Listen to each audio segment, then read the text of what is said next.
राम राम दोस्तों, एक बार फिर आपका स्वागत है कृष्णा क्लासेस के ऑनलाइन प्लेटफॉर्म पर।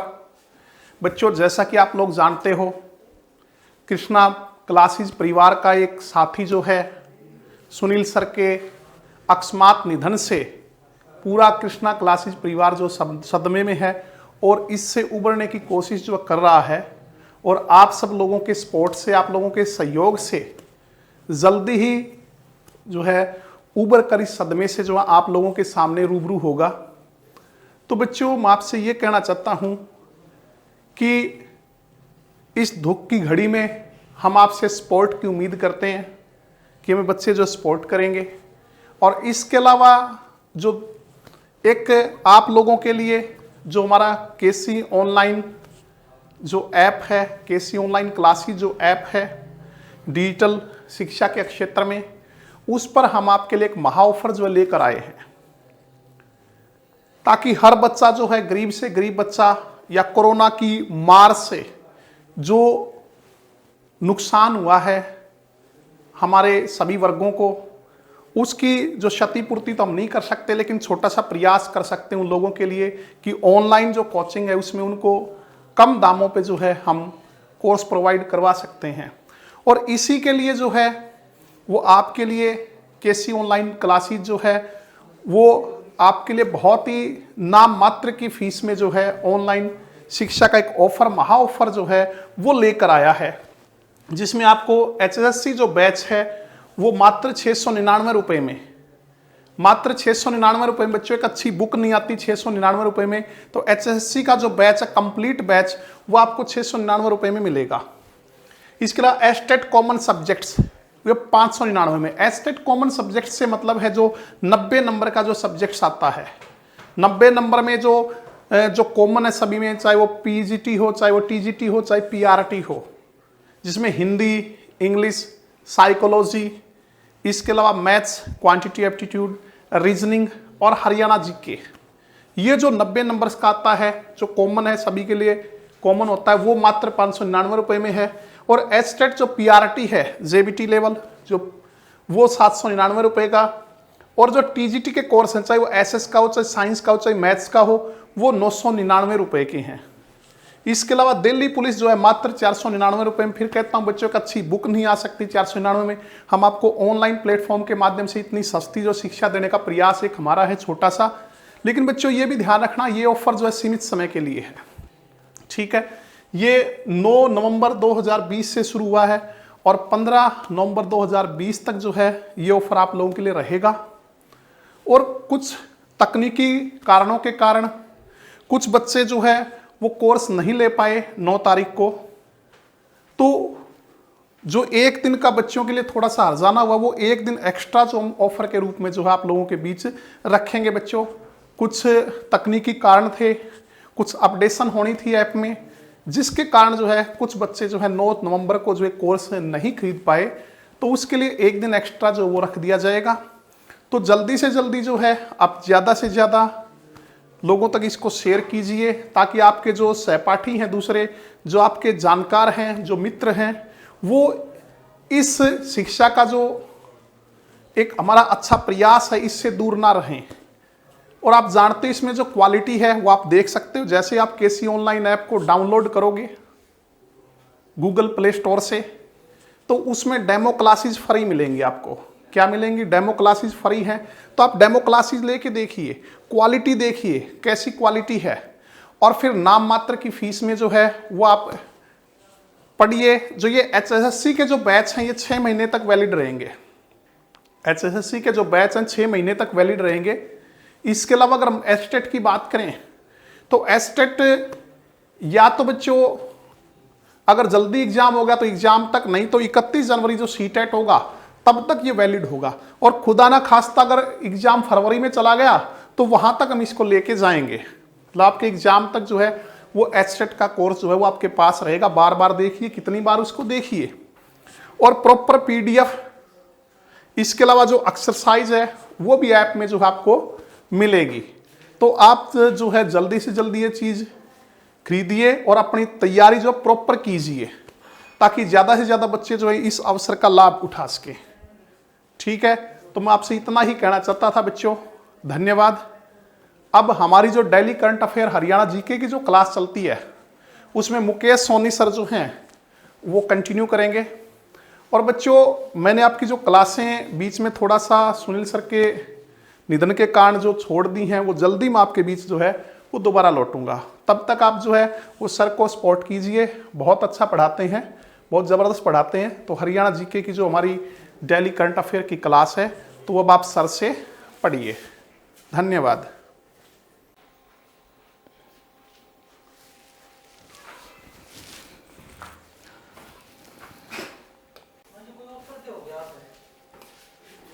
आइए करते हैं शुरुआत करंट के क्वेश्चंस के साथ हैं। जैसा कि सर ने बताया था कि हमारा माँ ऑफर चल रहा है, इसी में आप अपना पेड कोर्स है वो ले सकते हैं भी बहुत ही आसान कीमतों पर, और इससे भी आप एक सफलता के मार्ग पे पहुंच सकते हैं। जैसे कि आप सभी को पता है कि कोरोना के कारण क्या हुआ था कि विद्यार्थी एकेडमी में या इंस्टीट्यूट में पढ़ने नहीं आ सके, उनके लिए एक अच्छा अवसर है, एक अच्छा मौका है। तो आइए करते हैं शुरुआत पहले क्वेश्चन के साथ। देखिए पहला क्वेश्चन दिया हुआ है कि स्थानीय निकायों नगर निगम के चुनाव में अब प्रचार के लिए प्रत्याशी को खर्च की जो सीमा है वो कितने रुपए बढ़ा दी गई है। कहने का भावार्थ यह है कि जो स्थानीय निकाय के चुनाव हैं, स्थानीय निकाय में 3 प्रकार के चुनाव होते हैं, नगर निगम के, नगर पालिका के और नगर परिषद के। अब जैसे हम सभी को पता है कि नगर निगम, नगर परिषद और नगर पालिका ये किस आधार पे इनका आंकलन किया जाता है, तो इनका आंकलन जनसंख्या के आधार पे किया जाता है कि जिन शहरों की जनसंख्या सबसे ज्यादा होगी उनको नगर निगम का दर्जा दिया जाएगा, जिनकी कम है उनको नगर परिषद, और जिनकी सबसे कम है उन्हें क्या कहा जाएगा, नगर पालिका कहा जाएगा। तो यहां पर दिया हुआ है क्वेश्चन है कि स्थानीय निकायों जैसे नगर निगम के चुनाव में अब चुनाव प्रचार के लिए प्रत्याशी को जो खर्च की जो सीमा है वो कितने रुपए बढ़ा दी गई है। यानी अब जो खर्च की जो सीमा थी वो कितने रुपए बढ़ा दी गई है। तो ऑप्शन हमारे दिए हुए हैं 12 लाख, 15 लाख, 20 लाख और 22 लाख। तो वर्तमान में जो खर्च की सीमा है वो 22 लाख रुपए बढ़ा दी है। अब हमारे दिमाग में क्वेश्चन आता है कि ये जो खर्च की सीमा ये बढ़ाई किसने है। तो यहां पर आपके 2 क्वेश्चन बनते हैं, केंद्रीय जो चुनाव आयोग है उसने बढ़ाई है या राज्य चुनाव आयोग है तो उसने बढ़ाई है। तो ये जो खर्च की सीमा है ये राज्य चुनाव आयोग के द्वारा बढ़ाई गई है। जैसे देखिए एक बार, राज्य चुनाव आयोग, राज्य चुनाव आयोग नगर निकायों यानी नगर निकायों में तीनों ही प्रकार और प्लस में जो पंचायती राज के जो इलेक्शंस हैं उनके चुनाव करवाए जाते हैं भी राज्य चुनाव आयोग के द्वारा। और दूसरा, अगर मैं केंद्रीय चुनाव आयोग का जिक्र करता हूं तो लोकसभा, विधानसभा, राज्यसभा, राष्ट्रपति, उपराष्ट्रपति आदि जो महत्वपूर्ण चुनाव हैं वो केंद्रीय चुनाव आयोग के द्वारा करवाए जाते हैं।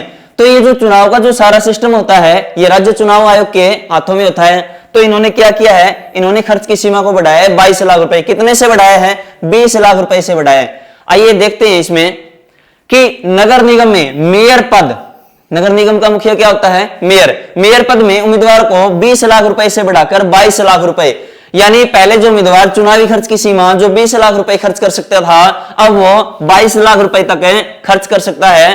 और पार्षद 5 लाख से बढ़ाकर 5.5 लाख रुपए चुनाव प्रचार के लिए खर्च कर सकता है।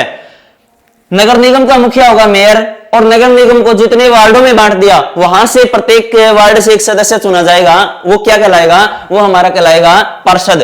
तो पार्षद जो पहले 5 लाख रुपए तक खर्च कर सकता था अब वो 5.5 लाख रुपए तक चुनावी खर्च कर सकता है। इसके अलावा आगे देखिए, नगर परिषद के पार्षद के लिए यहां पर नगर परिषद दिया हुआ है, ऊपर दिया हुआ था नगर निगम, तो नगर परिषद के जो चुनाव है इसमें जो खर्च की सीमा है अधिकतम सीमा 3 लाख रुपए से बढ़ाकर 3.5 लाख रुपए कर दी है। और नगर पालिका के पार्षद के लिए 2 लाख रुपए से बढ़ाकर 2,25,000 रुपए खर्च की सीमा कर दी है। यहां पर नगर पालिका का जिक्र है, यहां पर नगर परिषद का है और यहां पर नगर निगम का जिक्र है। नगर निगम में 5 लाख से बढ़ाकर कितनी कर दी है, 5.5 लाख। और दूसरा इसमें नगर परिषद दिया हुआ है, नगर परिषद में 3 लाख से बढ़ाकर 3,30,000। और तीसरा नगर पालिका में 2 लाख से बढ़ाकर 2,25,000 रुपए की राशि अब वो खर्च कर सकते हैं। इसके अलावा आगे देखिए,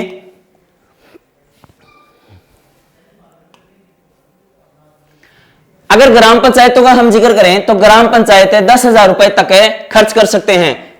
ग्राम पंचायत के जो पंच हैं वो कितने रुपए तक है? 10,000। और छोटी ग्राम पंचायतों के जो सरपंच हैं वो 30,000 रुपए तथा बड़ी पंचायतों के जो सरपंच हैं वो 50,000 रुपए तक की राशि खर्च कर सकते हैं। यानी जो चुनावी जो खर्च की सीमा थी जितनी पहले रखी गई थी अब उससे खर्च को बढ़ा दिया गया है। अगर पंच का जिक्र करूं तो पंच वार्ड में 10,000 रुपए तक चुनावी खर्च कर सकता है। छोटी पंचायतों का जिक्र करूं तो 30,000 रुपए और बड़ी पंचायतों का जिक्र करूं तो 50,000 रुपए की राशि खर्च कर सकते हैं। पंचायत समिति या ब्लॉक समिति दोनों एक ही बात है के सदस्य अब 1 लाख रुपए तथा जिला परिषद के सदस्य 2 लाख रुपए तक चुनाव खर्च करने की छूट है। ये कुछ एक छूट दी गई है अभी। अगर मैं यहां पर विधानसभा के सदस्यों का जिक्र करूं कि जो विधानसभा के चुनाव लड़ते हैं उनकी जो राशि है वो 28 लाख रुपए से बढ़ाकर 30.8 लाख यानी 30 लाख और 80,000 रुपए की थी। और दूसरा अगर लोकसभा का जिक्र करूं तो लोकसभा की जो राशि थी वो 70 लाख से बढ़ाकर 77 लाख रुपए चुनावी खर्च की सीमा कर दी गई थी। ये बढ़ाया गया था केंद्रीय चुनाव आयोग के द्वारा।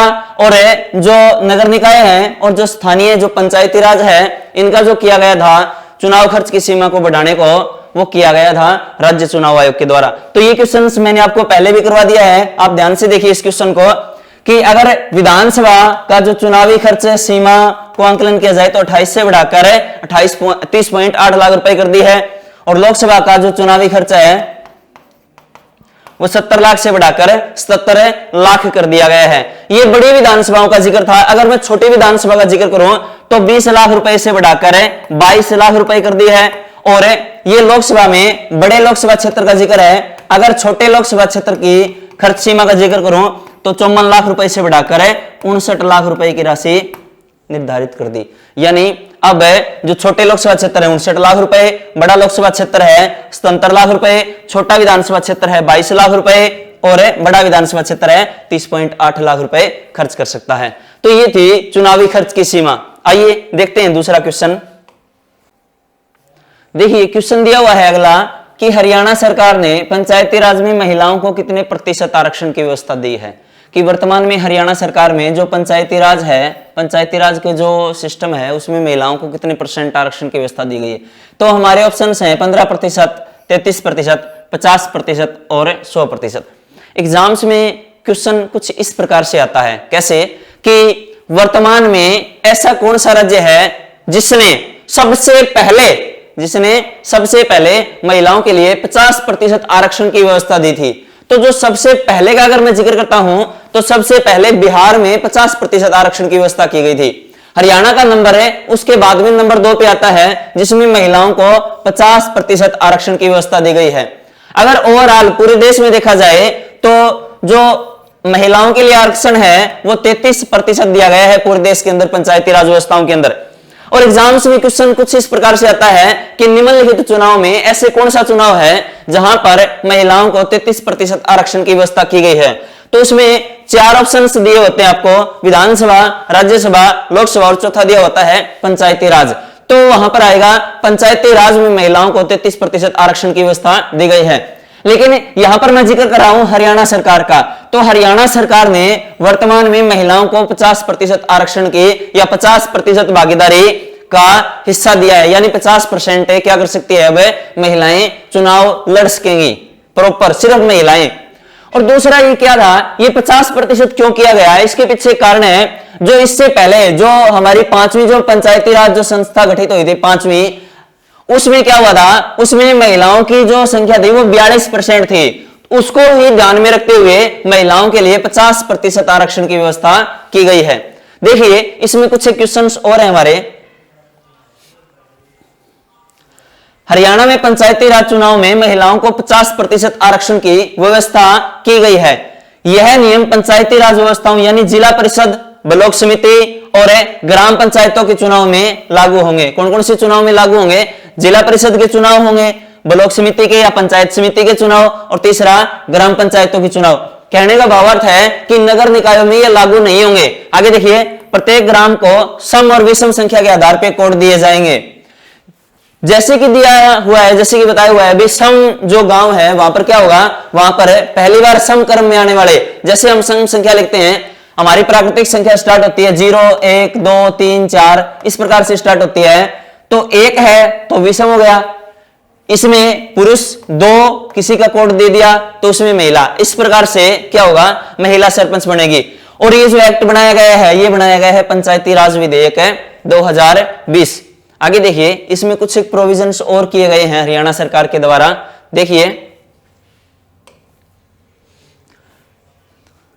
ग्राम पंचायत के चुनाव में पहली बार बीसीए कैटेगरी का नाम है, ये जनरल, बीसीए, बीसीबी और एससी और एसटी, इसमें 8% का लाभ दिया जाएगा। ये जो अधिनियम बनाया गया है, ये बनाया गया है नगर निगम विधेयक 2020। यानी बीसीए का अगर राज्य में आरक्षित प्रतिशत देखा जाए तो 27% है, जबकि चुनाव में पहली बार 8% का लाभ दिया जाएगा। आगे देखिए, एक नया प्रोविजन पास किया है जिसे हम राइट टू रिकॉल कहते हैं। राइट टू रिकॉल यानी वापस बुलाने का अधिकार।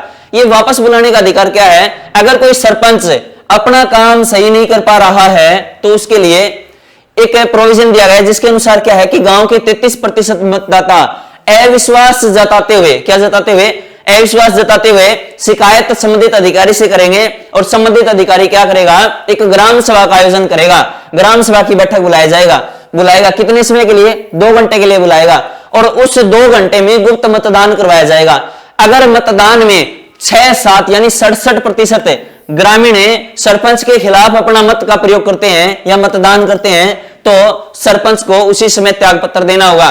लेकिन इसके लिए एक कंडीशन है कि सरपंच चुने जाने के 1 साल बाद में ही, यानी उससे पहले नहीं है, 1 साल सरपंच को बने हो गए उसके बाद में ही सरपंच के खिलाफ है अविश्वास प्रस्ताव लाया जा सकता है। तो अविश्वास है प्रस्ताव लाया जा सकेगा। पिछली बार 42% महिलाएं बनी थी। सरपंचों के खिलाफ अविश्वास प्रस्ताव राइट टू रिकॉल का एक भाग है। राइट टू रिकॉल जैसे कि राजीव गांधी और हमारे पूर्व उप प्रधानमंत्री चौधरी देवीलाल जी, इन दोनों की इच्छा थी कि कुछ इस प्रकार का प्रोविजन किया जाए, क्योंकि भारत विश्व का सबसे बड़ा लोकतांत्रिक देश है। लोकतांत्रिक देश का मतलब है जनता का, जनता के लिए, जनता के द्वारा चुनी हुई सरकार। कई बार यह भी आ जाता है जनता का, जनता के लिए, जनता के द्वारा चुनी हुई सरकार। ये कथन किसके हैं, आप कमेंट करके बताइएगा। बहुत ही आसान सा क्वेश्चन है कि जनता का, जनता के लिए, जनता के द्वारा चुनी हुई सरकार, ये कथन किसने कहे थे। जैसे मैं हरियाणा का जिक्र करूं तो हरियाणा में टोटल जो गांवों की संख्या है वो 6841 गांव हैं। हरियाणा के अंदर कुल गांवों की संख्या 6841 है। अगर ग्राम पंचायतों का जिक्र करूं तो हरियाणा में 6200 ग्राम पंचायतें हैं। एग्जाम्स के अंदर क्वेश्चन आया हुआ है, HSSC के द्वारा पूछा हुआ आसान सा क्वेश्चन है कि हरियाणा में ग्राम पंचायतों की संख्या कितनी है, तो 6212। और अगर मैं नगर निकाय का अगर मैं ब्लॉक समिति का जिक्र करता हूं कि हरियाणा में वर्तमान में ब्लॉक समितियों की संख्या कितनी है, ब्लॉक समिति एग्जाम्स में पूछा हुआ क्वेश्चन है कि वर्तमान में हरियाणा में ब्लॉक समितियों की संख्या कितनी है, 126 है, 126। तीसरा, अगर मैं जिला परिषद का जिक्र करूं कि वर्तमान में हरियाणा में जिला परिषदों की संख्या कितनी है, तो वर्तमान में हरियाणा में 21 जिला परिषदें हैं। 22वां, जैसे हर जिले की एक जिला परिषद है, लेकिन जब चरखी दादरी बना था उससे पहले इलेक्शन हो चुके थे, तो अभी तक चरखी दादरी है वहां पर जिला परिषद की नियुक्ति नहीं हुई है। तो जिला परिषदों की जो हमारी संख्या है वो कितनी है, 21 है। जैसे यहां पर दिया हुआ है कि पंचायती राज में सारा सिस्टम ऐड किया गया है, महिलाओं को 50% आरक्षण की जो व्यवस्था की गई है। इसमें एक आसान सा क्वेश्चन ये बनता है कि जो पंचायती राज है इसकी शुरुआत कब हुई थी। ठीक है, ये जो पंचायती राज है इसकी शुरुआत कब हुई थी, वर्ष 1994 में हुई थी। 22 अप्रैल 1994 को पंचायती राज की क्या हुआ था, प्रभावी हुआ था। बहुत ही आसान सा क्वेश्चन है, अभी पंचायती राज कब हुआ था प्रभावी, 22 अप्रैल 1994 को। और दूसरा यहां से क्वेश्चन आ सकता है कि पंचायती राज की नियमावली की रचना कब की गई थी, तो ये 24 अगस्त 1994 को पंचायत की नियमावली की रचना की गई थी। बहुत ही आसान सा क्वेश्चन है। अभी पंचायती राज संविधान की किस अनुसूची में है, कौन सी अनुसूची है जिसमें पंचायती राज का वर्णन किया गया है, 11वीं अनुसूची में वर्णन किया गया है। अगर मैं नगर निकाय का जिक्र करूं तो 12वीं अनुसूची में इसका वर्णन किया गया है।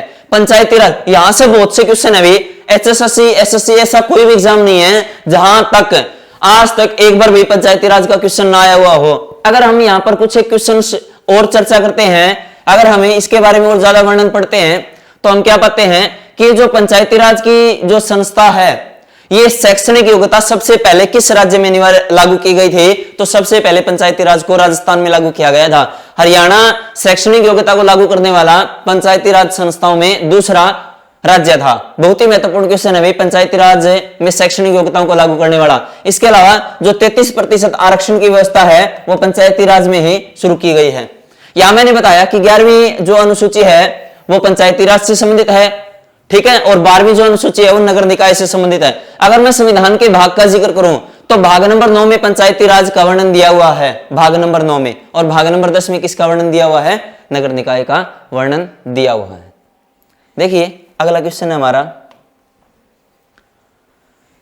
हिंदी साहित्य अकादमी द्वारा गजल संग्रह, पहले भी क्वेश्चन करवाया है मैंने, ये दूसरा क्वेश्चन अलग प्रकार से। अभी देखिए, हिंदी साहित्य अकादमी द्वारा गजल संग्रह किसे प्रदान किया गया? तो हमारे यहां पर ऑप्शंस दिए हुए हैं, डॉक्टर शिवकांत, अनिल धरतीपुत्र, रामेश्वर दास और कोई नहीं। तो किसी ना किसी को मिला ही है ये पुरस्कार। तो किसे मिला है? डॉक्टर शिवकांत को ये पुरस्कार दिया हुआ है। इससे पहले मैंने आपको एक क्वेश्चन करवाया था भाई, उसका भी बताएंगे। पहले देखिए, डॉक्टर शिवकांत, हिंदी साहित्य अकादमी, इसकी जो पत्रिका है वो है हरिप्रभा। हिंदी व हरियाणवी भाषा के लिए वर्ष 2017, 18 व 2019 की जो लंबित जो पुरस्कार थे, श्रेष्ठ कृति पुरस्कारों में हिंदी श्रेष्ठ कृति पुरस्कार की योजना के लिए भिवानी के वरिष्ठ चिकित्सक डॉक्टर शिवकांत शर्मा को गजल, इनकी जो गजल थी उनका नाम क्या है? दर्द की दहलीज, को प्रथम पुरस्कार यानी 2018 के लिए पुरस्कार दिया गया है। और 2019 के लिए किसको पुरस्कार दिया गया है? अनिल धरतीपुत्र को। इनकी थी पुस्तक, वो थी अमर जवान। अमर जवान के लिए इनको पुरस्कृत किया गया था, अनिल धरतीपुत्र को 2019 के लिए। 2017-18 के लिए किसे दिया गया है? डॉक्टर शिवकांत को। और 2019 के लिए किसे दिया गया था? अनिल धरतीपुत्र को अमर जवान के लिए दिया गया है। और इनका संबंध कहां से है? इनका जन्म हिसार के पेटवाड़ गांव से, डॉक्टर शिवकांत का। बहुत ही आसान सा क्वेश्चन है भाई। तो जैसे मैंने आपको बताया था प्रीवियस क्वेश्चंस में कि हिंदी साहित्य अकादमी हिंदी के क्षेत्र में 6 प्रकार के पुरस्कार और हरियाणवी क्षेत्र में 4 प्रकार के पुरस्कार प्रदान करती है हिंदी साहित्य के अकादमी। आगे देखिए अगला क्वेश्चन हमारा, वर्तमान में हरियाणा सरकार ने किन कॉलेजों की फीस बढ़ाई है? कि ऐसे कौन से कॉलेज हैं जिनकी वर्तमान में फीस बढ़ा दी गई है? तो ऑप्शंस हमारे दिए हुए हैं, पॉलिटेक्निकल कॉलेज, IIT कॉलेज, सरकारी मेडिकल कॉलेज और डी है कोई नहीं। तो वर्तमान में हरियाणा सरकार ने सरकारी मेडिकल कॉलेजों की फीस है वो बढ़ा दी है। कितनी बढ़ाई है? आइए चर्चा करते हैं।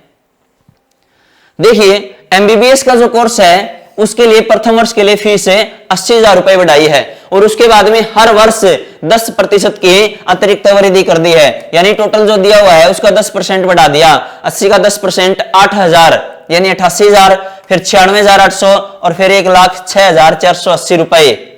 ठीक है, टोटल खर्च कितना बढ़ा दिया? 3,71,280 रुपए। और यहां पर सरकार क्या कह रही है कि जैसे ही हमने फीस बढ़ाई है तो हम विद्यार्थियों को क्या देंगे? ऋण प्रोवाइड करवाएंगे कुछ आसान किस्तों में।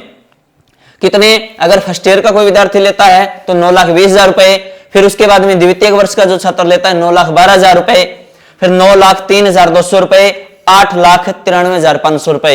ये सरकार उन विद्यार्थियों को ऋण उपलब्ध कराएगी ताकि जो विद्यार्थी इसमें सक्षम नहीं है वो यहां से ऋण उठाकर अपनी स्टडी या अपना कोर्स कर सकता है। देखिए इसमें आगे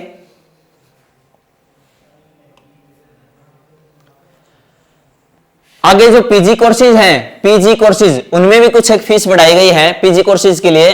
देखिए जो पीजी हमारे कोर्सेज हैं उनके लिए जो फीस है प्रथम वर्ष के लिए 1,25,000 रुपए, द्वितीय के लिए 1.5 लाख रुपए और तृतीय के लिए 1,75,000 रुपए। MBBS छात्रों को हर साल 10 लाख रुपए का बॉन्ड भी भरना होगा। और बड़े मेडिकल कॉलेजों की अगर संख्या का मैं जिक्र करूं तो वर्तमान में हरियाणा में 11 बड़े मेडिकल कॉलेज हैं। तो ये कुछ एक सिस्टम्स था जिसके द्वारा छात्रों की फीस हरियाणा सरकार ने बढ़ाई है। क्या ये सही है भाई? देखिए क्वेश्चन दिया हुआ है हमारा, हरियाणा में निम्नलिखित में से किस गांव की महिला या महिलाएं नारी सशक्तिकरण की दिशा में कदम उठा रही है? तो यहाँ पर ऑप्शंस दिए हुए हैं देवपुरी रोड पानीपत, इसके बाद में दिया हुआ है खुर्दबंद यमुनानगर, और सी दिया हुआ है ए व बी दोनों, और आगे दिया हुआ है सापनवास फतेहाबाद में। तो महिलाओं का जिक्र किया है नारी सशक्तिकरण में, कि नारी सशक्तिकरण में किस प्रकार से अपना जो योगदान दे रही है, या नारी सशक्तिकरण की दिशा में कौन कौन सा कदम उठा रही है, या कौन सी कहाँ की नारियां हैं, उनका जिक्र किया है। तो यहाँ पर दिया हुआ है देवपुरी रोड पानीपत पहला, दूसरा है खुर्दबंद यमुनानगर, यानी खुर्दबंद गांव का नाम है यमुनानगर का, देवपुरी रोड ये भी पानीपत का गांव है। तो यहाँ की दोनों की ही महिलाएं हैं, वो अलग अलग क्षेत्रों में नारी सशक्तिकरण की दिशा में कदम उठा रही है। और सापनवास फतेहाबाद में यहाँ का जो किसान है वो ऑर्गेनिक खेती की और बढ़ावा दे रहे हैं भी सापनवास में, ठीक है। और दूसरा यहाँ पर भूमिगत जो जल है उस व्यवस्था को बढ़ाया जा रहा है, इसलिए सापनवास फतेहाबाद का मैंने नाम लिख दिया। तो देवपुरी रोड पानीपत और खुर्दबंद यमुनानगर, देखिए यहाँ की महिलाओं के बारे में। देवपुरी रोड पानीपत की राखी, ये राखी है भाई, इसने क्या किया है, इसने टेडी बियर का एक छोटे स्तर पे कार्य की शुरुआत की थी। क्या हुआ था कि लॉकडाउन के कारण इनके और इनके जो हस्बैंड है उनका उद्योग धंधा या जहां प्राइवेट अपनी जॉब करते थे वो फ्लॉप हो गया। तो इन्होंने कहा भी क्यों ना हम छोटे स्तर पे ही लोकल से वोकल बनने का काम करें, छोटे स्तर पे ही एक शुरुआत करें। तो इन्होंने टेडी बियर बनाने की जो सिस्टम है वो स्टार्ट किया था। अब डेली 5 से 7 यहाँ से सप्लाई कर रहे हैं टेडी बियर, यानी 5 से 7 बेच रहे हैं, यानी छोटे स्तर पे इन्होंने शुरुआत की थी। अब इनसे काफी लोग जुड़े हैं और इस प्रक्रिया को आगे बढ़ा रहे हैं, लोकल से वोकल, यानी एक महिलाओं की दिशा में एक कदम बढ़ाया गया है। दूसरा, नारी सशक्तिकरण की मिसाल बनी खुर्दबंद यमुनानगर की महिलाएं हरियाणा राज्य के ग्रामीण आजीविका मिशन एवं पंचायत के सहयोग से गांव में फूड कॉर्नर की शुरुआत करेगी। फूड कॉर्नर का मतलब ये है भाई, गांव में जैसे जूस है, बनाना शेक है या कुछ और है, इसके माध्यम से महिलाओं को रोजगार मिलेगा। और जितने भी हाईवेज हैं उनके आसपास है ये अपना जो सिस्टम है वो स्टार्ट करेगी, ताकि जो नारी जो सशक्तिकरण है, जिसे हम कह सकते हैं भी नारी घर में अब नहीं रहेगी, अब वो भी हर क्षेत्र में विकास करेगी। तो क्यों ना भाई क्षेत्र कैसा भी हो विकास किया जाए। तो ग्रामीण आजीविका मिशन के तहत ये क्या करेंगे, ये छोटे छोटे जो उद्योग हैं या छोटा स्तर पे जो वर्क हैं उनकी शुरुआत करेगी। अगला हमारा क्वेश्चन है, कृषि विधेयक अधिनियम 2020 के माध्यम से केंद्र सरकार के साथ साथ हरियाणा सरकार ने क्या प्रावधान किए। वर्तमान में जैसे कि आप सभी को पता है कि केंद्र सरकार कृषि विधेयक अधिनियम लाई है, जिसके तहत 3 कुछ इस प्रकार के कानून हैं और जो कृषि से संबंधित हैं। तो इसके लिए कई जगह आंदोलन भी हुए हैं, धरने प्रदर्शन भी हुए हैं। क्या वो सही है या गलत है, इसके बारे में हरियाणा सरकार ने बताया है कि कुछ ऐसा प्रोविजन किया गया है केंद्र सरकार के द्वारा जिससे हरियाणा के लोगों और पूरे देश के लोगों को लाभ मिलेगा। तो इसमें दिया हुआ है कि केंद्र सरकार के साथ साथ हरियाणा सरकार ने भी कुछ प्रोविजन किए थे। तो जो केंद्र सरकार के जो प्रोविजंस थे वो सही हैं कि गलत हैं। तो यहाँ पर दिया हुआ है बिचौलियों का अंत पहला, दूसरा पूरे भारत में खरीद बेच, तीसरा दिया हुआ है अनाज की खरीद MSP के द्वारा होगी, MSP के द्वारा होगी, और तीसरा FCI यानी फूड कॉर्पोरेशन ऑफ इंडिया, जो भारत की सबसे बड़ी खाद्य संस्था है उसके द्वारा। तो जैसे कि सभी को भय है कि बिचौलिए हैं उनका तो हो सकता है बेअंत हो जाए, लेकिन सरकार इसमें किसानों को कुछ नुकसान पहुंचा रही है, लेकिन सरकार क्या कर रही है कि बिचौलियों का अंत हो जाएगा। दूसरा, पूरे भारत में जो किसान एक राज्य से दूसरे राज्य में पहले अपनी फसल नहीं बेच सकते थे, अब वो क्या करेंगे, अब वो पूरे भारत में अपनी फसल कहीं भी बेच सकेंगे। तीसरा, अनाज की खरीद बेच के लिए FCI के द्वारा ही होगी, जो पुराने समय से होती हुई आ रही है। और MSP, ये इसमें थोड़ा जिक्र नहीं दिया हुआ है भी MSP पे होगी या नहीं होगी, तो इसके द्वारा हरियाणा सरकार ने इसका जिक्र किया है भी MSP पे हम करेंगे या नहीं करेंगे। तो हरियाणा सरकार कह रही है कि वर्तमान में हम MSP पर ही खरीद कर रहे हैं। तो ये जो तीनों के तीनों नियम हैं ये सारे के सारे लागू हो रहे हैं और हरियाणा सरकार इन तीनों के प्रति वचनबद्ध है। अब देखिए क्या है ये कानून, इसके बारे में जानते हैं थोड़ा। सरकार के द्वारा कृषि विधेयक अधिनियम 2020 सितंबर 2020 में पारित किया गया था। उसमें से हरियाणा सरकार ने कुछ एक व्यवस्थाएं की थी, कुछ एक केंद्र सरकार की व्यवस्था है, कुछ एक हरियाणा सरकार की व्यवस्था है। देखिए, अब किसान अपनी पसंद के खरीद और कीमत चुन सकते हैं। भाई अब किसान चाहे उसे अपनी फसल बेच सकता है और जिसे चाहे उसे कीमत पर बेच सकता है। यानी इसके लिए कीमत निर्धारित होगी, पहले ही निर्धारित होगी, जिससे किसान अपनी जमीन, अपनी जो फसल है वो बेचना चाहेगा। भाई मैं अपना जो रेट है वो इस कीमत पे बेचना चाहता हूं और अपने लिए कुछ इस प्रकार से जो रेट है वो निर्धारित करेगा। भाई इस फसल के लिए ये कीमत मैं लूंगा कंपनी के साथ। दूसरा है एमएसपी, मिनिमम सपोर्ट प्राइस, यानी न्यूनतम समर्थन मूल्य कहते हैं, जारी रहेगा, एमएसपी जारी रहेगा। तीसरा है किसान अपनी फसल व उपज मंडी के बाहर भी बेच सकते हैं, यानी एक स्टेट से दूसरे स्टेट है पूरे देश के अंदर कहीं भी बेच सकते हैं। कुछ एक प्रोविजंस और भी दिए हुए हैं भी इसमें, आगे देखिए। नए कानून के तहत सभी किसानों संगठनों को किसान माना जाएगा। भाई सभी प्रकार के जो किसान संगठन है उनको क्या माना जाएगा? किसान माना जाएगा। FCI, food corporation of India, जैसे मैंने आपको बताया था, जो अनाज खरीदती है, अन्य सरकारी एजेंसियां भी किसानों की फसलें खरीदना जारी रखेगी। यदि नए कानून में यदि किसान और कंपनी के मध्य अगर कोई विवाद हो जाए तो उसका निपटारा मात्र 30 दिनों में एसडीएम के द्वारा निपटाया जाएगा। यानी 30 दिन के अंदर ही क्या होगा, उस कानून का हल निकाल लिया जाएगा। किसके द्वारा? एसडीएम के द्वारा। मंडियां समाप्त नहीं होगी, बल्कि हरियाणा सरकार ने क्या किया था, जब लॉकडाउन था उस समय भीड़ को नियंत्रित करने के लिए कुछ एक सरकारी खरीद केंद्रों की स्थापना की थी। एमएसपी पर फसल खरीद कर देश में सबसे अधिक फसलें खरीदने वाला हरियाणा देश का पहला राज्य है। एमएसपी, मिनिमम सपोर्ट प्राइस, न्यूनतम समर्थन मूल्य पर फसलें खरीद कर सबसे अधिक फसलें खरीदने वाला हरियाणा देश का पहला राज्य है।